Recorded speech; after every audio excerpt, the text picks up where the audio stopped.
Hello everyone, welcome back. Today we need to talk about the 1987 sequel to Far, Jaws the Revenge. Been a long time since I watched Jaws the Revenge, if I'm honest, Nath. Was it too long or not long enough? Yeah, I think not long enough. I just don't know what to say, mate.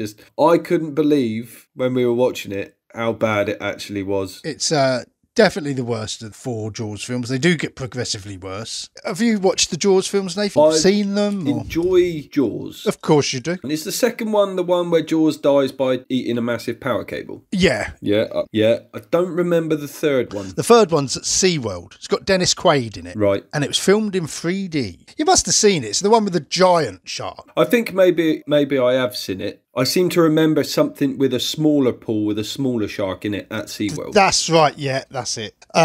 Louis Gossett Jr.'s in it. And funnily enough, Louis Gossett Jr. had just won the Academy Award for Best Actor in An Officer and a Gentleman before he acted in Jaws 3. And many years later, Michael Caine had just won the Best Actor Oscar for Hannah and Her Sisters, which he couldn't accept because he was filming Jaws the Revenge. Right. Okay, well... To be honest, I know we'll get onto this later, but Michael Caine was pretty fucking horrendous in this film. Yeah, I heard somewhere that Michael Caine was just a workaholic and just couldn't turn anything down. Yeah, workaholic, or couldn't have enough money. Is that it? Because there is a famous quote of his, isn't there, where it's like, I haven't seen the film Jaws, The Revenge. I hear it's rubbish, but I have seen the house it paid for, and I love it. So... you can't argue with that. No, well, I mean, fair play to him. Yeah, I think it was like 7 days' work for Jaws' Revenge. He was there for 7 days and got paid, I think, £1.5 million. I think the hardest thing for him must have been trying to keep a straight face whilst looking at Ellen Brody in those fucking shoulder pads. Yeah, but you think everyone had shoulder pads like that, Nathan? It was the 80s. Did they? It was the 80s, yeah. I remember being really excited for Jaws the Revenge when I was younger. It's 1987. It probably came out on VHS at 1988. Yeah. Put it in the VHS recorder. I was like so excited. And the theme tune starts and you see the shark swimming around and then it comes up above the water and it's Amity Island. And I'm like, oh, this looks great. This is great. And then right up until the bit where the son gets killed, the first scene was really shocking to me because Sean was the young son of Chief Brody. Yeah. And you just think, oh no, you can't kill Sean. And it was a real shocking scene. Then the rest of the film unfolds, and I remember just being so disappointed. Yeah. Unfortunately, after the first scene, they go to the Caribbean and everything's all quite bright and cheerful, which doesn't really suit the tone of the film, does it? No, there's a few bits like that.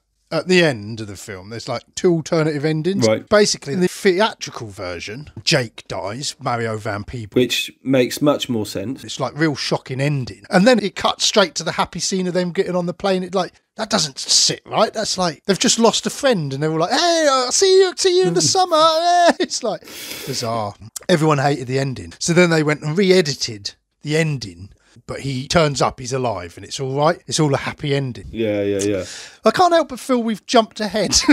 Talked about the ending already. I didn't realise until you mentioned that there were alternative endings, and I have to be honest with you. The scene where Jake is in this giant shark's mouth, and you think, right, he's clearly not going to make it, to him being like conscious, floating. He's got all his limbs and he's talking. It's just like, is this the same mouth for the same shark that has taken chunks out of boats and barges all the way through the entire film? But, it's a good that they decided to really like completely ruin the ending by having him come back to life. And then there were some other sort of minor inaccuracies throughout the film that when you look at the film as a whole, they're sort of really insignificant because there were much bigger things to complain about. But the scale of the shark seemed to change significantly in the scene where it's chasing Michael through the wreckage. Yeah. Clearly, that shark that we saw a moment ago is no way going to be able to fit in that doorway and down that tiny little sort of corridor in that boat. Swimming around. I mean, but to be fair, some of the best shots of the shark were in that tunnel because, I mean, the shark is just, the great thing about Jaws was he saved the shark till the end. Yeah. A lot of it wasn't through choice because the shark kept breaking down, but less is always more. Whereas this, it just looks like the ride, doesn't it? You know, it doesn't look like they've tried to make it look real at all, have they? There's nothing scary about it. No, and it's just so comical, and the way it moves is all wrong, and the way it jumps out of the water is all wrong. And going back to the beginning scene, though, where Sean dies, Yeah. I think that was such a great scene, and it was shocking because it's so quick editing, wasn't it? Yeah. The shark comes out, and it looked like a great white shark coming out of the water. The teeth, then you see the ripping of the Mac. Yeah. Then there's blood, and then he falls back. And I mean, yeah, it looks a bit dodgy. It looks like he's got his arm tucked into his Mac when he falls back. Yeah. And he realises he's had his arm bit off. But I loved it. And the way it cuts back to the Carol service. Yeah. And they can't hear him. I like that, toing and froing. And that's what gave me good hope when I was first watching it. I was like, oh, this is going to be really good. Because it's one of the most brutal deaths in Jaws, I think. It was a shocking scene, but you know, as you quickly discover when you move on from that, the film never regains that same edge, does it? I mean, the fucking shark roars in this. The shark roars, and apparently the sound guy, they said, "Oh, we want you to make a roaring shark sound," and he's like, "Sharks don't roar." And they go, "Yeah, but it would just be effective." And he's basically used a roar from an old Tom and Jerry film because he thought it was a fucking joke. Good. But, I mean, in some places, you can see the track on the seabed and the hydraulics coming out of the bloody thing as it's moving it across the shore. You know, it's just awful. Wouldn't you notice that in the editing? But yeah, when you see the hydraulics and that, they must have looked at it and gone, should we use that trick that Spielberg did where he just left loads of the bits where the shark didn't work out to add suspense? No. What they are going to do is have it in slow motion. Like that whole scene at the end when Jake is killed is like appalling slow motion, isn't it? Yeah. The only thing I can think of is it must have looked horrendous at natural speed. It must have been like, oh my God, yeah, that's fucking awful. But we need to fill this amount of time. It's pretty awful. One of the screenshots that's just come up is where the shark is attacking the woman off the back of the banana boat. Yeah. And it's out of the water with her in its mouth, just sort of thrashing around. Just like floating, isn't it? Above the water. What the fuck? But it does that a lot, like when it kills Jake at the end, it's sort of out above the water as well, isn't it? Yeah. But I've seen also a shot of the shark under Chief Brody as he's up the pole. Yeah. There's that image, and that looks good, you know? It wasn't a bad shark for that time, you know? It does look corny in places, but they film it in such a way that it looks great. You know, it was just enough to show it without showing it in all its rubber detail, you know? Yeah. There's no effective photography in this film, is there? No. In Jaws of Revenge. They're quite, like, callous about the whole thing. They just don't give a shit, do they? You know what I mean? No. And I mean, the ending, the theatrical ending where they're electrocuting the shark. Oh, they're sending that pulse from What version of the film did you see? Did you see Jake survive? Yes, I did, yeah. Yeah. Well, on the original version, if you watch on YouTube the endings, maybe I'll share them to the Facebook page. Yeah. They compare like the two endings, and the shark leaps out of the water, and then she drives the front of the boat through the shark. Yeah. And then there's blood spewing out of its mouth, and then the boat collapses, and then it goes under, and the shark obviously dies. Yeah. The ending of the version that we watched, which is released all over the world, the international version, this is the ending that they've edited since. They've took out the shots of the shark bleeding to death on the end of the pit, on the end of the spike. Yeah. They've inserted shots from Jaws where the shark blows up and then sinks in a bloody cloud. And it's all just thrown together in this mismatch of confused editing, isn't it? You know, and I thought the shark exploded, and I was like, why the fuck did the shark explode? It has the flashbacks as well, doesn't it? Oh, don't. Ellen has memories of things that she wasn't even there. Yeah. Chief Brody shooting the shark. She saw that from every angle that Spielberg had shot it in. Yeah. I mean, should we talk about how this film got made? Well, yeah, I mean, it's got to be worth discussing. I mean, it must have been some sort of oversight on someone's behalf, surely. Yeah, Universal Studios was struggling and they kept trying to make films that just kept failing. And Sid Sheinberg, who was like one of the top men there, he thought what we need to do to make money back is make Jaws. Jaws 3 was panned by the critics. What we're going to do is going to make a film and we're going to take it back to the Jaws roots, and it's going to be a personal film and it's going to be about people and about the family. Right. And then he hired Joseph Sargent, who up to that point had a pretty successful film called The Taking of Pelham 1, 2, 3, which starred Robert Shaw out of Jaws and Walter Matthau. Yeah. So Sid Sheinberg said, look, we want to make this Jaws film. And he's like, no, I'm not interested. He's like, we'll let you be executive producer, so you have final say as well. Like, so he's like, okay, I accept the challenge. And then they're like, right, but we've only got 9 months to do it. 9 months from planning to release. That's crazy. So they were shot in the foot before they even started. So I think when they filmed the Amity scenes with Sean, I bet they was like, I'm feeling pretty good about this. And then as the dailies come in, as the film went on, they must have just been, what the fuck's going on here? This is falling apart. The film was appalling from start to finish. I mean, there are things in the script and in the plot that must have set triggers going off in people's head. Like, oh, what we're going to do is we're going to have Ellen Brody, so she's got this sort of sixth sense, so that she knows when the shark's attacking a member of her family, and we're going to make that a thing. It's like, nah, we could leave that out. It would be very easy to leave that out. You know, it's only one short split 2-3 second clip where she stops, pauses, looks worried, and then goes back on with her life. We could leave it out. No. Let's keep that in. Yeah, it looks important. And the fact that the shark is on for revenge. Oh God! It's chasing them. It chases them across the globe to the Caribbean. Yeah. But just to get revenge. There's a storyline that was taken out of the original screenplay as well, where Michael in the Bahamas had upset a witch doctor. Right. And the witch doctor performed voodoo to entice the shark to take revenge on the Brody family. Right. Now, as stupid as that seems, right, that would actually make some of the film make some sense, wouldn't it? There's a novelisation of Jaws of Revenge and it still exists. That storyline still exists. Why did they omit that? Because this shark, it's like, right, if it gets Sean Brody, to start off with, it's just like, that's just a real unfortunate coincidence. But now it somehow can recognise Michael Brody's little girl Thea. It knows to avoid other people and go straight for Michael Brody, and it knows Ellen Brody, and it's just like, it's crazy how the shark has followed them all the way to the Bahamas when they was on a plane. Yeah. So it's tracked, why didn't it just get them all at the beginning when they was on the Amity Island ferry? The whole family was on the ferry, all of them, It could have just got them then and saved itself so much trouble. And the thing is throughout the course of the film, you see the shark attacking boats and barges that are equal to the size of the Amity ferry. It just makes no sense. No, absolutely no sense.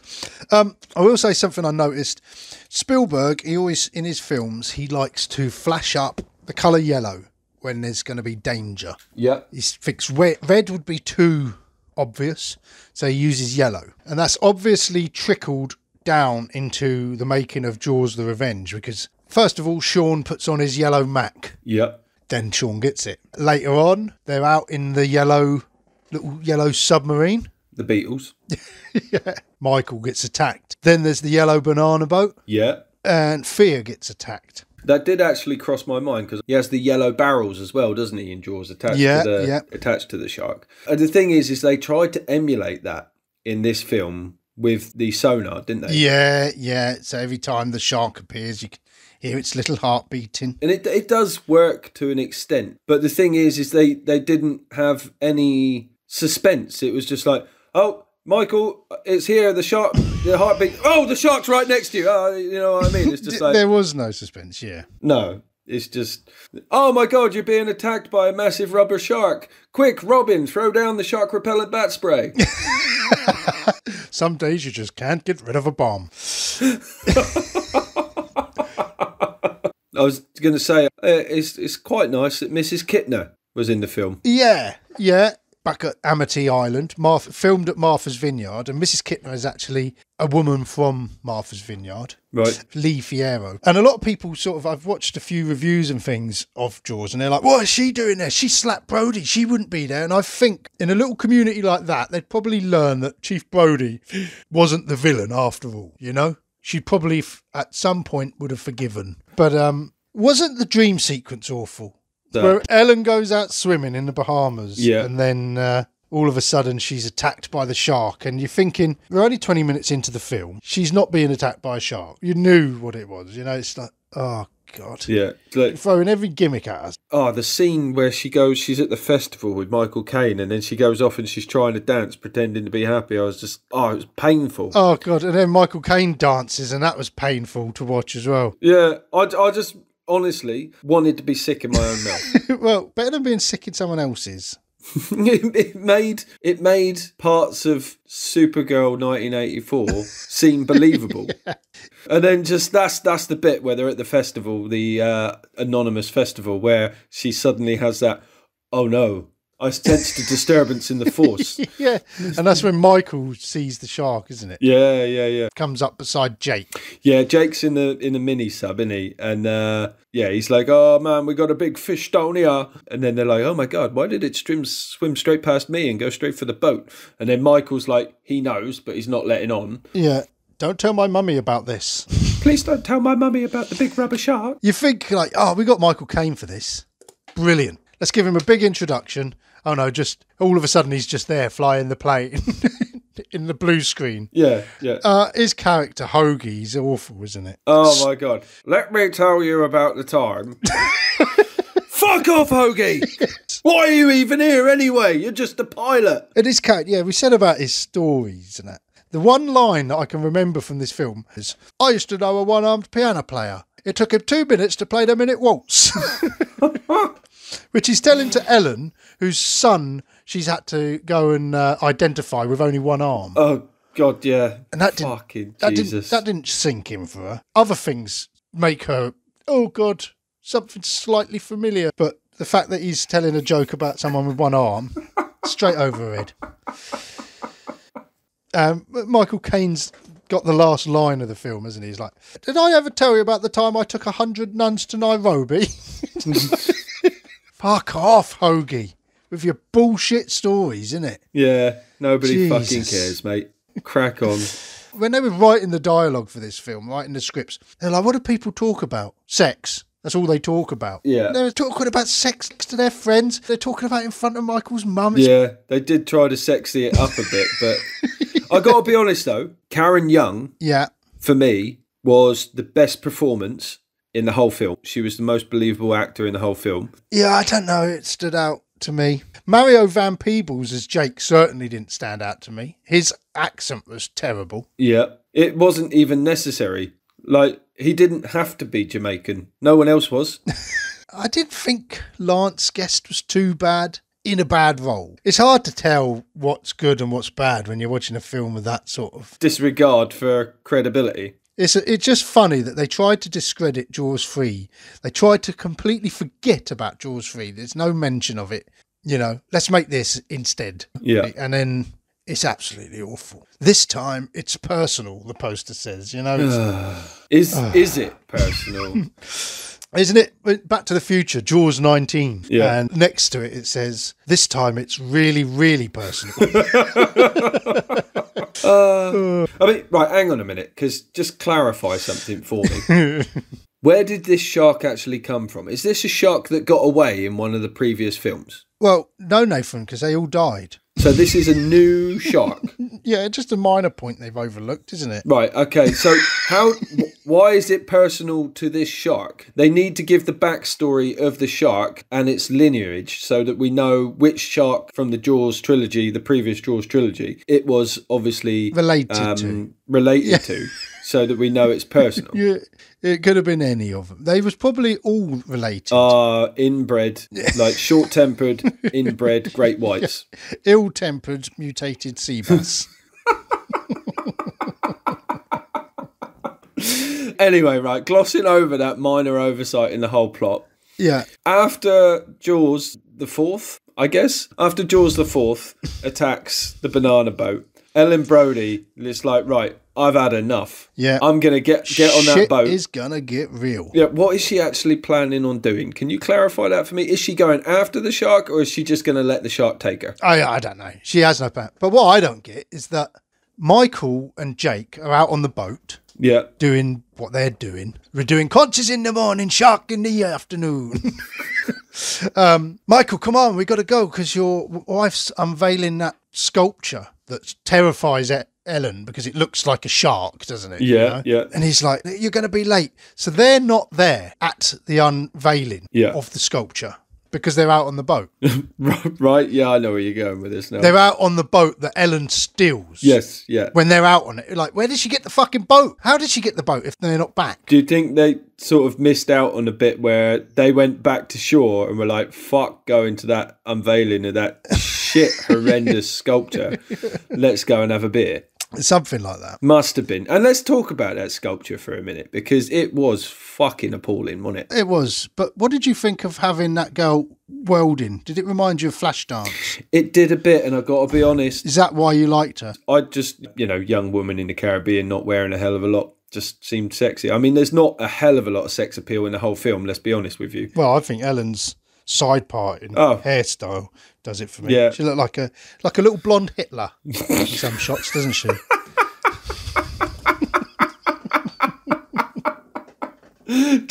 Just like a little blonde Hitler. Yeah, just without the tash.